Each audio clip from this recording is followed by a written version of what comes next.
ਬਿਸਮਿਲ੍ਲਾਹਿਰਰਹਿਮਾਨਿਰਰਹੀਮ ਤੇ अस्सलाम वालेकुम।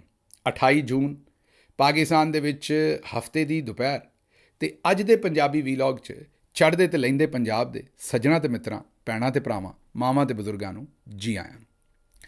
ਅੱਜ ਦੀ ਜਿਹੜੀ ਸਭ ਤੋਂ ਪਹਿਲੀ ਖਬਰ ਜਿੱਤੇ ਅਸੀਂ ਚਾਨਣ ਪਾਉਣਾ ਹੈ ਉਹ ਹੈ ਕਿ ਮਰੀ ਦੇ ਵਿੱਚ ਹਰਸ਼ਾ ਹੋ ਗਈ ਹੈ ਜਾਮ ਤੇ ਬਾਦਸ਼ਾਹ ਸਲਾਮਤ ਉੱਤੇ ਗਏ ਨੇ ਅੱਪੜ। ਤੁਹਾਨੂੰ ਪਤਾ ਕਿ ਪਾਕਿਸਤਾਨ 'ਚ ਗਰਮੀ ਵੀ ਬੜੀ ਹੋ ਗਈ ਹੈ, ਮੀਂਹ ਵੀ ਬੜਾ ਪੈਣ ਡਿਆ ਤੇ ਹੜ੍ਹ ਵੀ ਆਉਣ ਡਏ ਨੇ। ਹੜ੍ਹ ਦਾ ਮਤਲਬ ਹੈ ਸੈਲਾਬ, ਫਲੱਡ। ਇਸ ਸੂਰਤ ਹਾਲ 'ਚ ਤੁਹਾਨੂੰ ਪਤਾ ਵੀ ਨਵਾਜ਼ ਸ਼ਰੀਫ ਸਾਹਿਬ ਤੇ ਜ਼ਰਾ ਮਹਿਫੂਜ਼ ਮੁਕਾਮ 'ਤੇ ਰਹਿੰਦੇ ਨੇ। ਉਹਨਾਂ ਕਿਹਾ ਵੀ ਚੜ੍ਹਾਈ ਚੜ੍ਹ ਜਾਓ, ਪਹਾੜਾਂ 'ਤੇ ਚੜ੍ਹ ਜਾਓ, ਉੱਥੋਂ ਪਾਣੀ ਥੱਲੇ ਆਉਣਾ, ਅਸੀਂ ਕਿਉਂ ਥੱਲੇ ਰਹੀਏ। ਬਹਰਲ ਉਹ ਪਹੁੰਚੇ ਨੇ ਜਨਾਬ ਮਰੀ। ਪਹਿਲਾਂ ਤਾਂ ਜ਼ਰਾ ਵੀਡੀਓ ਵੇਖੋ। MNA ਨੇ ਇਸ ਵੇਲੇ ਨਵਾਜ਼ ਸ਼ਰੀਫ ਸਾਹਿਬ, ਉਹ ਵੀ ਫਾਰਮ 47 ਤੇ। ਚੇਤੇ ਕਰੋ ਕਿ ਇਹ ਫਾਰਮ 47 ਵੀ ਬਸ ਐਵੇਂ ਹੀ ਕੁਸਮਸਾ ਜਿਹਾ ਫਾਰਮ 47 ਉਹਨਾਂ ਦੇ ਕੋਲ ਹੈਗਾ, ਪੂਰਾ ਫਾਰਮ 47 ਵੀ ਨਹੀਂ ਹੈ। ਅਤੇ ਯਾਸਮੀਨ ਰਾਸ਼ਦ ਸਾਹਿਬਾ ਨੇ ਇਹ ਸੀਟ ਜਿੱਤੀ ਹੈ, ਉੱਥੋਂ ਜਾਲੀ ਜਿੱਤਿਆ ਹੋਇਆ MNA। ਅਤੇ ਉਹਦੀਆਂ ਗੱਡੀਆਂ ਦਾ ਪ੍ਰੋਟੋਕੋਲ ਚੈੱਕ ਕਰੋ, ਲੰਮੀਆਂ ਗੱਡੀਆਂ ਨੇ, ਮਰੀ ਜੈਮ ਹੈ।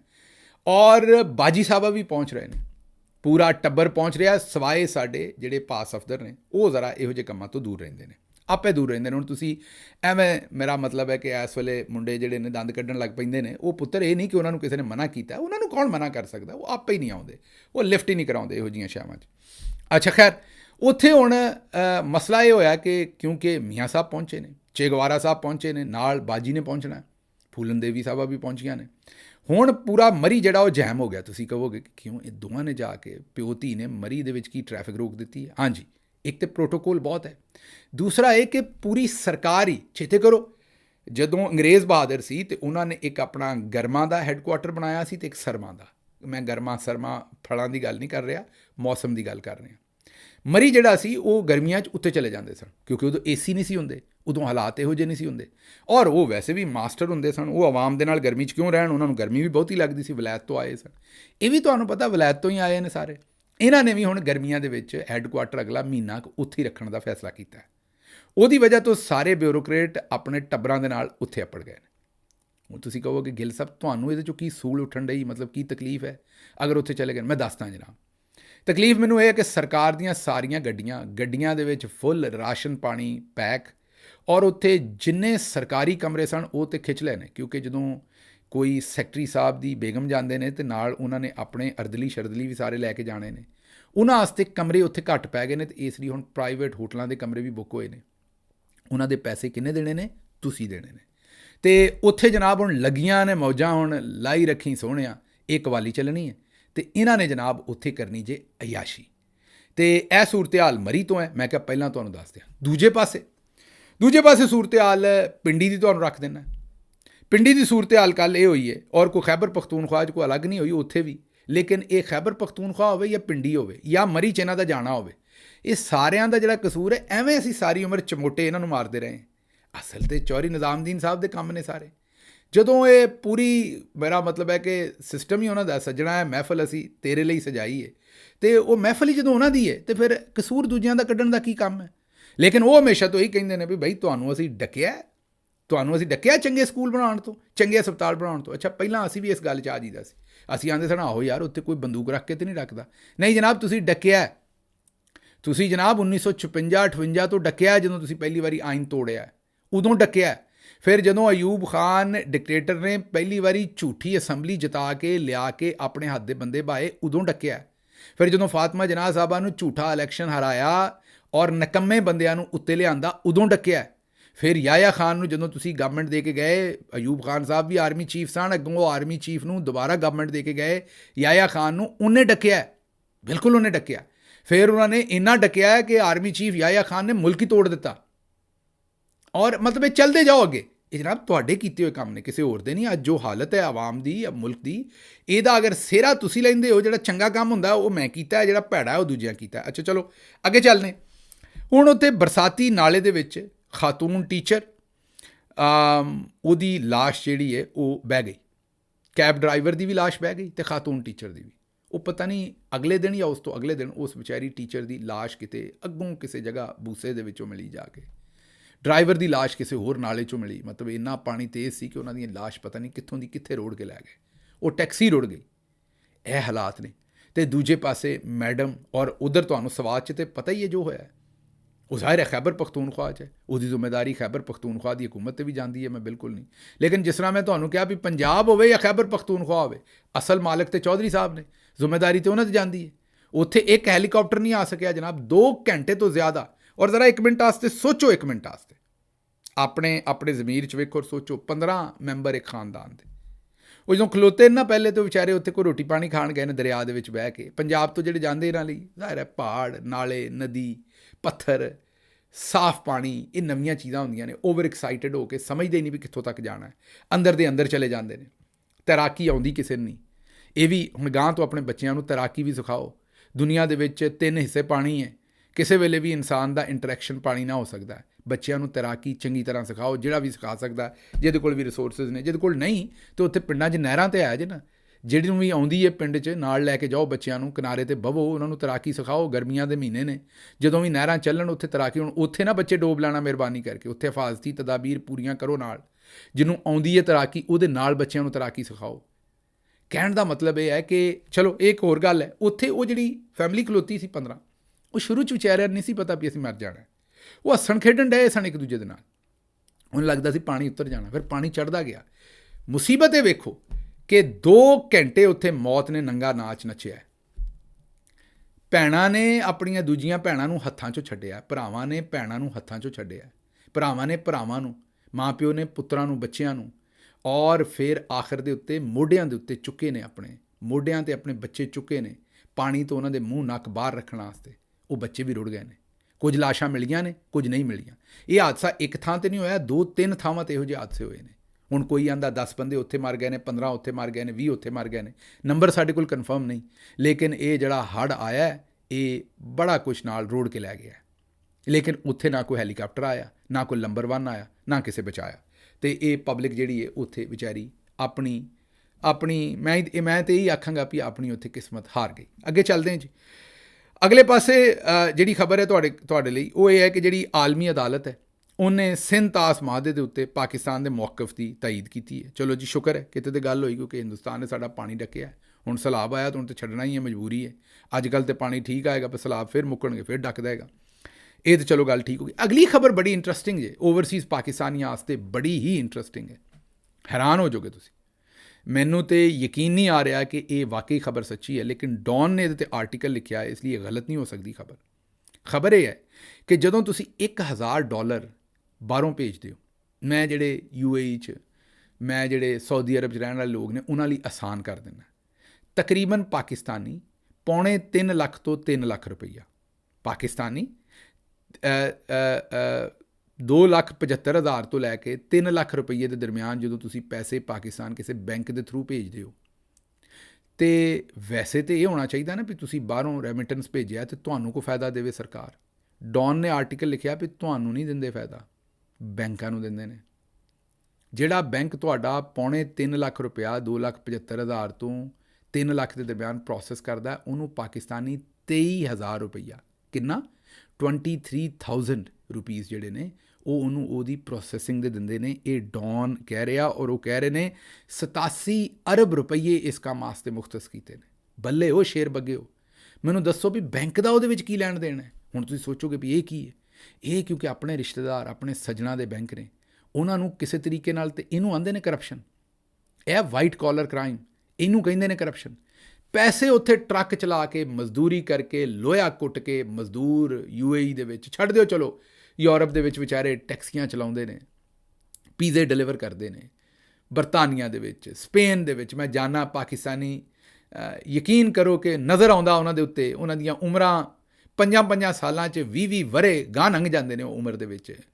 ਪਿੱਛੋਂ ਕਾਗਜ਼ ਬਣਾਉਂਦਿਆਂ ਪਿੱਛੋਂ ਮਾਪੇ ਟੁਰ ਜਾਂਦੇ ਨੇ, ਵਾਪਸ ਜਾਂਦੇ ਨੇ, ਪਿੱਛੇ ਕੋਈ ਗੱਲ ਨੂੰ ਲਾਉਣ ਵਾਲਾ ਨਹੀਂ ਹੁੰਦਾ ਜਿਹਦੇ ਨਾਲ ਲੱਗ ਕੇ ਰੋਈ ਲੈਣ। ਅਤੇ ਉਹ ਜਦੋਂ ਇੱਥੋਂ ਐਡੀ ਮਿਹਨਤ ਨਾਲ ਰੁਪਈਏ ਕਮਾ ਕੇ ਵਾਪਸ ਘੱਲਦੇ ਨੇ ਅਤੇ 23,000 ਰੁਪਈਆ ਬੈਂਕ ਨੂੰ ਦੇ ਛੱਡਦੇ ਨੇ ਪ੍ਰੋਸੈਸਿੰਗ ਦਾ। ਉਹ ਮੂਰਖੋ, ਇਹਨਾਂ ਨੂੰ ਹੀ ਦੇ ਛੱਡੋ। ਇਹ 23,000 ਦੇ ਵਿੱਚੋਂ 3,000 ਬੈਂਕ ਨੂੰ ਦੇ ਦਿਓ, 20,000 ਇਹਨਾਂ ਨੂੰ ਦੇ ਦਿਓ, ਤੁਹਾਨੂੰ ਸੀਸਾਂ ਦੇਣਗੇ। ਇਹ ਹਾਲਤ ਜੇ ਹਕੂਮਤ ਦੀ। ਅਗਰ ਇਹ ਐਲਾਨ ਕਰਨ ਕਿ ਜਿਹੜਾ ਬੰਦਾ ਪਾਕਿਸਤਾਨ ਦੇ ਵਿੱਚ 2.25 ਲੱਖ ਰੁਪਈਆ ਘੱਲੇਗਾ, ਅਸੀਂ ਉਹਦਾ 3 ਬਣਾ ਦਿਆਂਗੇ ਘਰ ਵਾਲਿਆਂ ਵਾਸਤੇ, ਸੋਚੋ ਲੋਕੀ ਹੋਰ ਪੈਸੇ ਘੱਲਣਗੇ, ਗਰੀਬਾਂ ਦੀ ਥੋੜ੍ਹੀ ਜਿਹਾ ਸਾਹ ਨਿਕਲੇਗਾ। ਚਲੋ ਕੋਈ 3 ਨਹੀਂ ਘੱਲ ਸਕਦਾ, ਕੋਈ ਲੱਖ ਘੱਲਦਾ ਹੋਏਗਾ ਉਹਨੂੰ 5-7 ਹਜ਼ਾਰ ਹੀ ਲੱਭ ਜਾਏਗਾ, ਕੋਈ ਲੋਕਾਂ ਦਾ ਸਾਹ ਨਿਕਲੇਗਾ।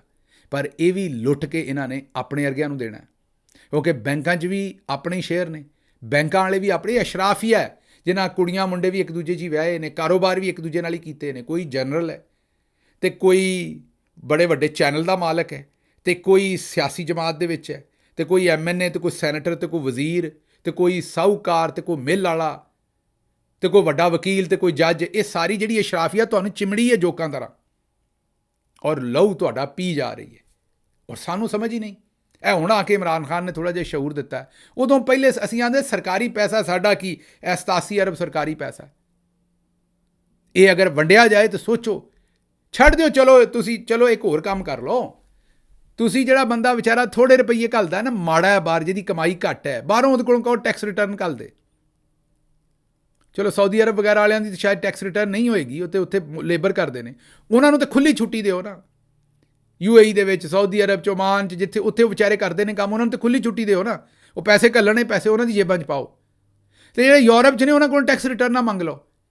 ਜਿਹੜੇ ਉੱਥੇ ਵੀ ਮਜ਼ਦੂਰ ਨੇ ਉਹਨਾਂ ਨੂੰ ਮੂਰਖੋ, ਉਹ ਬੇਸ਼ਰਮੋ, ਬਗੈਰ ਤੋਂ ਉਹਨਾਂ ਨੂੰ ਦਿਓ। ਇਹ ਪੈਸੇ ਉਹਨਾਂ ਦੇ ਨੇ, ਇਹ ਵੱਡੇ ਵੱਡੇ ਸੇਠਾਂ ਦੇ ਨਹੀਂ, ਜਿਨ੍ਹਾਂ ਪਹਿਲਾਂ ਹੀ ਮੇਰਾ ਖਿਆਲ ਜਿਨ੍ਹਾਂ ਸੋਚਿਆ ਵੀ ਅਸੀਂ ਮਰਨਾ ਨਹੀਂ ਹੈ। ਤੇ ਤਰੀਕਾ ਹਰ ਜਗ੍ਹਾ ਦੇ ਉੱਤੇ, ਇਹ ਇਹਨਾਂ ਨੇ ਹਰ ਥਾਂ ਦੇ ਉੱਤੇ ਆਪਣਾ ਜਿਹੜਾ ਹਿਸਾਬ ਕਿਤਾਬ ਉਹ ਲਾਇਆ। ਅੱਛਾ ਜੀ, ਪਾਕਿਸਤਾਨ ਦਾ ਜਿਹੜਾ ਜ਼ਰੇ ਮੁਬਾਦਲਾ ਉਹ ਘਟ ਗਿਆ, ਇਹ ਦੱਸਦੇ ਨੇ ਜੀ ਰੈਮਿਟੈਂਸ ਇੰਨੇ ਵੱਧ ਗਏ ਨੇ, ਇਹ ਹੋ ਗਿਆ, ਉਹ ਹੋ ਗਿਆ।